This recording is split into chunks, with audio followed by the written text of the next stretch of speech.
why gendered violence in Malaysia is framed as individual tragedy, not systemic failure. In Malaysia, gendered violence reaches public consciousness through moments of shock. A school stabbing that claimed a young girl's life, increasing domestic abuse reports, and repeated calls from human rights bodies.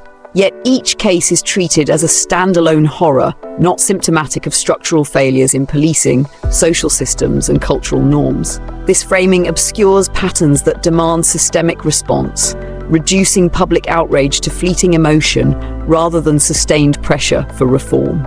Isolated narratives dominate coverage. Recent incidents illustrate this pattern. The 2025 murder of 15-year-old Yap Xing Shen at a secondary school in Selangor sparked national shock and debate about youth violence and school safety.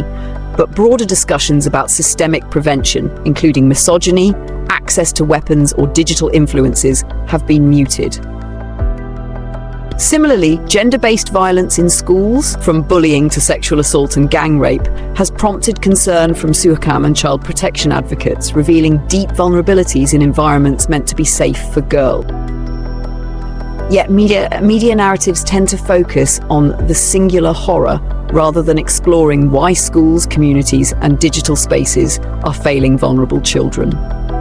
Numbers tell a persistent story, but are under-contextualized. Government statistics show domestic violence remains a persistent issue. Over 7,000 cases reported nationwide in 2024, a three-year high. As of mid-2025, nearly 3,800 reported cases, with women comprising the majority of victims. Thousands more victims may never report due to fear, shame, or lack of trust in the system. Even male victims, with over 100 recorded this year alone, highlight how violence cuts across demographics, complicating simplistic narratives but seldom reshaping them.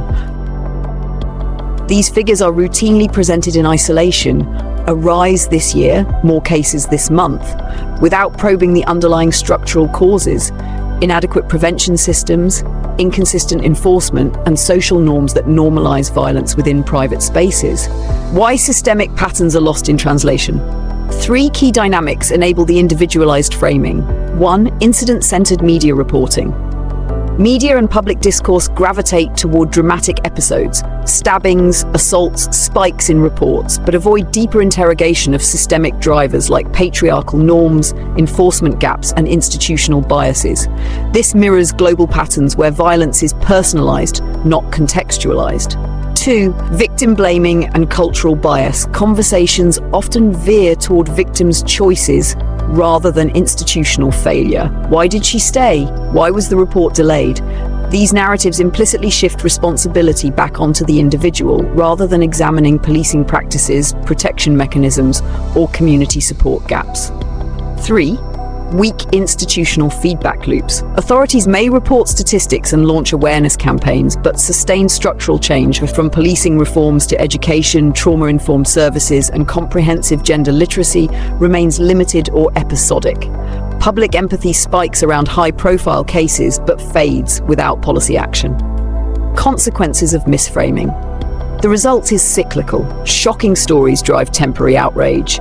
Media and policymakers respond with pledges or campaigns.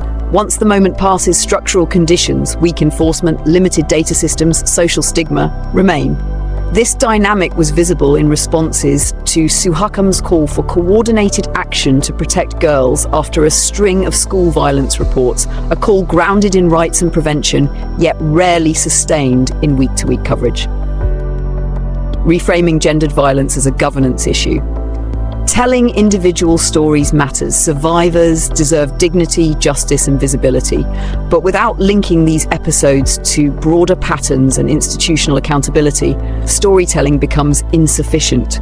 A responsible public discourse would connect spikes in reports to enforcement practices and socioeconomic stressors, demand data systems that distill patterns, not just incidents, insist on trauma-informed policing, judicial consistency, and safe reporting channels, challenge norms that excuse or obscure violence in private and public spheres.